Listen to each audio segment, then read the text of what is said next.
பல ஆயிரம் வருஷமா நம்ம மக்கள் பயணம் பண்ண பாரம்பரிய கைலை மலைச்சாலை. அம்மையப்பனா நின்னு அருள் தர்ற ஆதி கைலாசநாதர் ஓங்கார ரூபமாய் ஓம் வடிவமா அருள் தர்ற அற்புத காட்சி. இவற்றையெல்லாம் பார்த்து தரிசனம் பண்றதுக்கு அம்மையப்பன் அருளோட இமயமலை மேல ஒரு அற்புத பயணம் பண்ண முடிவு பண்ணி நம்ம குரூப்ல 37 பேர் போயிட்டு வரலான்னு முடிவு பண்ணோம். எல்லா பிளானும் முடிக்கக்கூடிய ஒரு டைம்ல சென்னையில இருந்து நம்ம கீதா மேடம் ஃபோன் பண்ணிட்டு நாங்க 11 பேர் ஆதி கைலாயம் வரோம்னு சொல்லி பேசினதுனால 2 குரூப்பா போயிட்டு வரலான்னு பிளான் பண்ணி புறப்பட்டோம்.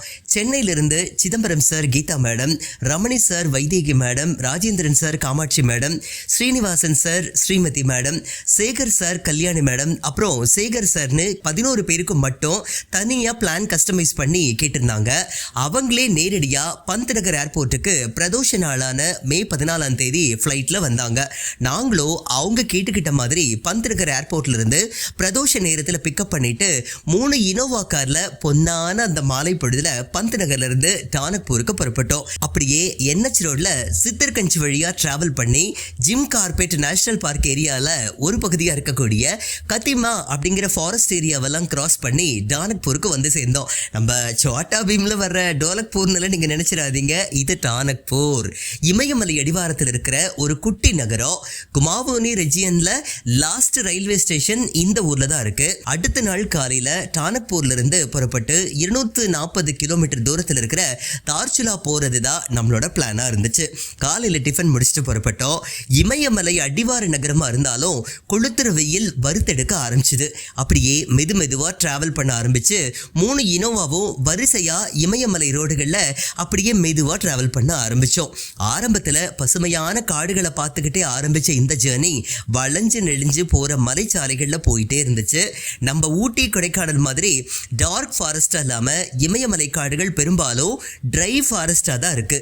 ஆனா பாத்தீங்கன்னா மலைகளோட உயரம் ரொம்ப அதிகம், பிரமிப்பா இருக்கும். சீனா பார்டர்ல இருக்கிற கைலை மலைக்கு போற இந்த ரோடு தான் ரொம்ப ஃபேமஸான ஒரு ரோடு. அதனால இந்த உயரமான மலைகள்ல கூட நல்ல ரோடு வசதியும் பண்ணிருக்காங்க. இந்த ரோடு கடந்த 5 வருஷங்கள்ல வேற லெவல்ல டெவலப்பும் பண்ணி வச்சிருக்காங்க. தார்ச்சுலா நகரம் வரைக்கும் நல்ல அகலமான ரோடு வசதி இருக்கு. அப்படியே கிட்டத்தட்ட ஒரு 8 மணி நேரத்துக்கு மேல டிராவல் பண்ணோம். வழியில லஞ்ச் பிரேக்கு, டீ பிரேக் எல்லாம் எடுத்துட்டு ஹில் டிராவல் அப்படிங்கிறதுனால தலை சுத்தல் கறக்கத்தோட இருட்டினதுக்கு அப்புறம் அந்த தார்ச்சுலா நாம புக் பண்ண அந்த ரூம்க்கு வந்து ரெஸ்ட் எடுக்கிறதுக்கான ஒரு நேரம் ஆயிடுச்சுன்னு ரெஸ்டும் எடுத்தோம். மலைநகரம் தார்ச்சுலால நல்லா தூங்கி ரெஸ்ட் எடுத்துட்டு காலையில ரெடியாகி இன்னர் லைன் பெர்மிட் எல்லாம் வாங்கிட்டு அங்கிருந்து 90 கிலோமீட்டர் தூரத்தில் இருக்கிற குஞ்சி அப்படிங்கிற கிராமத்துக்கு புறப்பட்டோம். அதுக்கும் முன்னாடி இந்த தார்ச்சுலால இருக்கிற காளி நதியை கிராஸ் பண்ணி நேபாள் பார்டர் மார்க்கெட்டை சுத்தி பார்த்தோம். சீன போருக்கு முன்னாடி சீனாவில இருந்தோ இந்தியாவில இருந்தோ எல்லா விதமான பொருட்களும் வந்து குவிஞ்ச பாரம்பரிய சந்தை இந்த நேபாள சைட்ல இருக்கிற தார்ச்சுலா மார்க்கெட். இப்போ நம்ம நாட்டு பொருட்கள் மட்டும் இங்க இருக்கு.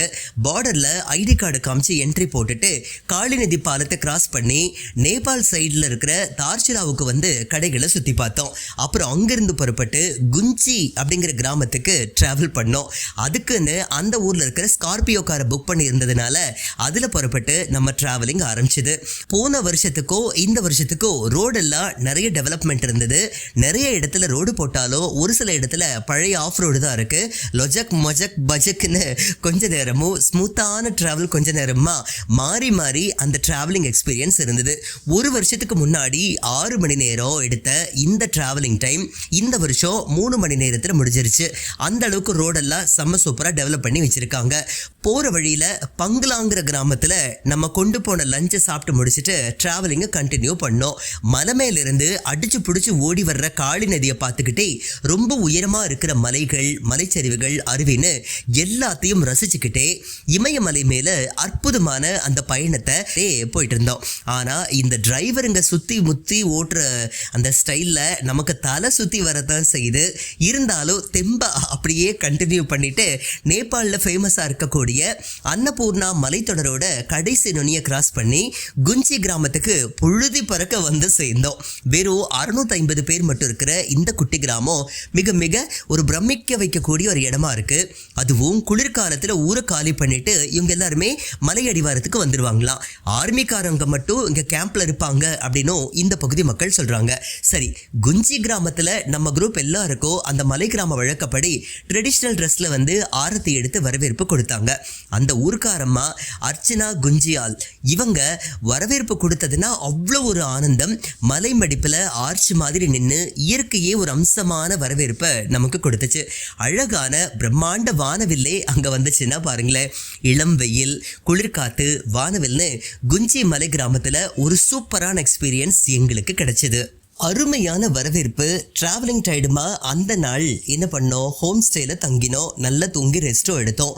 இந்த வருஷம் 1-2 செல்போன் டவர் எல்லாம் அங்கே போட்டிருக்காங்க. ஜியோ பிஎஸ்என்எல் நெட்வொர்க் எல்லாம் ஏதோ பேசுகிற அளவுக்கு தான் கிடைக்குது, இன்டர்நெட் அங்கே சுத்தமாக வரவே இல்லை. சரி, நல்லா ரெஸ்ட் எடுத்துட்டு அடுத்த நாள் காலையில் பிரேக்ஃபாஸ்ட் முடிச்சுட்டு ஆதி கைலாய பயணம் புறப்பட்டோம். ஏற்கனவே நாம் இருக்கிறது 10,500 அடி உயர மலை கிராமத்தில்.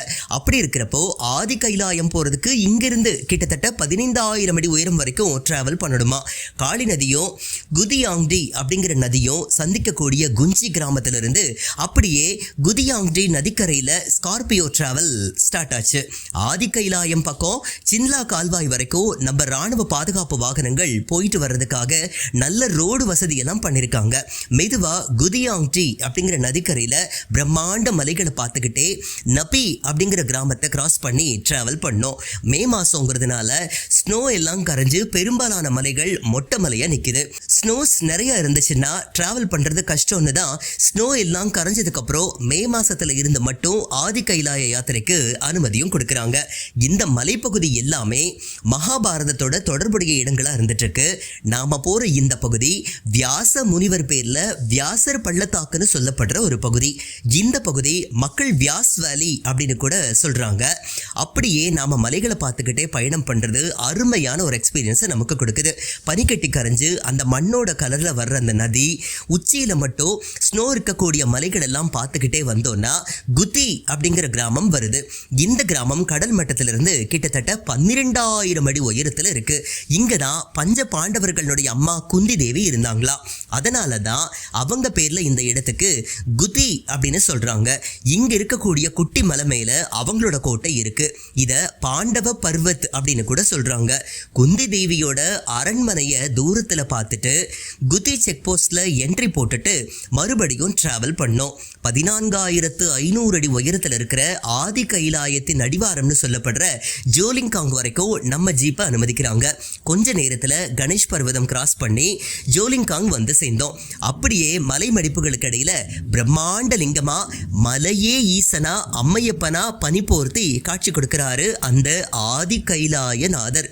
ஐயன் சிவபெருமானும் அம்மா பார்வதி தேவியுமா காட்சி தர்ற இந்த ஆதி கைலாயத்தை தரிசனம் பண்ணும்போது லேசான குளிர்காத்தோம், வெட்டார வெளியில பிரம்மாண்ட பனிமலை திரளா அவரோட காட்சியும் மெஸ்மரைஸ் பண்ணுதுன்னா அது யதார்த்தமான உண்மை.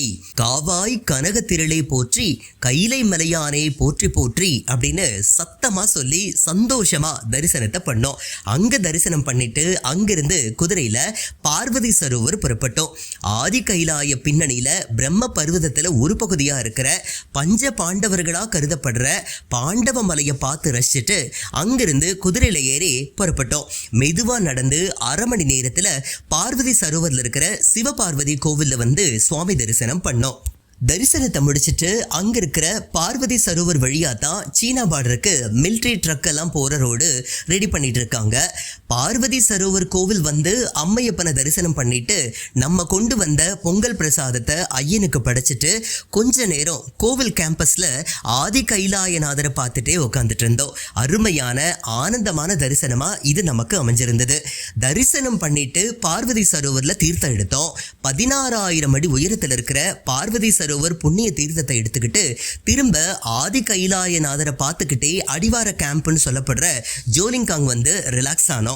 ரொம்ப ஸ்னோ இருந்ததாலேயோ பனிச்சரிவு இருந்ததுனாலையோ ஆதி கைலாயம் பக்கம் இருக்கிற கௌரி குண்டுக்கு அனுமதி இல்லை அப்படின்னு சொல்லிட்டாங்க. அடிவார கோவில்ல மறுபடியும் ஆதி கைலாயநாதரை மனசால தரிசனம் பண்ணிட்டு ஜீப்ல ஏறி குஞ்சி கிராமத்துக்கு வந்து ரெஸ்டும் எடுத்தோம். நம்ம ஊர் பொருட்கள் எல்லாம் ரெடி பண்ணி குக்கு ஒருத்தரும் கூப்பிட்டுட்டு வந்ததுனால இந்த இடத்துலயும் மறுபடியும் நம்ம தமிழ்நாட்டு சாப்பாடை ரெடி பண்ணி சாப்பிடவும் செஞ்சோம். அடுத்த நாள் அதிகாலையிலேயே ஓம் பர்வத தரிசனத்துக்கு பிளான் பண்ணி கிளம்பியாச்சு. 6 மணிக்கெல்லாம் புறப்பட்டு காளி நதியோட கரையில பயணம் பண்ண ஆரம்பிச்சோம். இதுதான் பழைய பாரம்பரிய கைலை மலைச்சாலை அப்படிங்கிறது நிதர்சனமான உண்மை. இப்போ இந்த வழியா உத்தரகாண்ட் கவர்மெண்ட் என்ன பண்ணிருக்காங்க, கைலாயம் மானசரோவர் யாத்திரைக்கு கூப்பிட்டுட்டு போறாங்க. அப்படிப்பட்ட கைலை மலைக்கு போற ரோடு இன்னும் முழுசா ரெடி ஆகல அப்படிங்கிறது தான் நீங்க இப்ப பார்த்துட்டு இருக்கீங்க. ஆஃப் ரோட்ல புழுதி பறக்க 1 மணி நேர பயணம். நேபாளத்துக்கும் இந்தியாவுக்கும் பார்டர்ல இருக்கிற இந்த பகுதியில செக் போஸ்ட்ல எல்லாம் இன்னர் லைன் பெர்மிட் என்ட்ரி போட்டுட்டு போனோம். 7 மணிக்கெல்லாம் உயரமா டிராவல் பண்ணி காலாபானி அப்படிங்கிற இடத்தை தாண்டி ஓம் பர்வத வியூ பாயிண்ட் வந்துச்சு. பிரம்மாண்ட மலையில ஓங்காரமா இருக்கிற சமஸ்கிருத ஓம் வடிவம் பார்த்து பலரும் பிரமிச்சுட்டு போறாங்க. சிவரூபமா இந்த ஓம் வடிவத்தை தரிசனம் பண்ணோம். இமயமலையில 16,500 அடி உயர மலைமேட்டுக்கு வந்து இந்த ஓம் பர்வத தரிசனம் பண்றது மனசை ரொம்ப மயக்கிறது மட்டும் இல்லாம மனசை லேசாவும் ஆக்கிடுது. இங்கிருந்து கிட்டத்தட்ட 9 கிலோமீட்டர் தூரத்தில் இருக்கிற லிபுலேக் கணவாய் வழியா தான் கைலாஷ் மானசரோவர் தரிசனத்துக்கு நம்ம மக்கள் காலங்காலமா போயிட்டு வந்தாங்க. லிபுலேக் மலை மேல நின்னும் தூரத்துல கைலை மலை தரிசனம் நாம பண்ண முடியும். ஆனா நாம வந்தப்ப அதுக்கு அனுமதி இல்ல. ஓம் பர்வத வியூ பாயிண்ட்ல இருக்கிற கோவில்ல சிவலிங்கத்துக்கு அபிஷேகம் பண்ணி தரிசனத்தை பண்ணிட்டு கொஞ்ச நேரம் அங்கேயே அமைதியா தியானத்தையும் பண்ணோம்.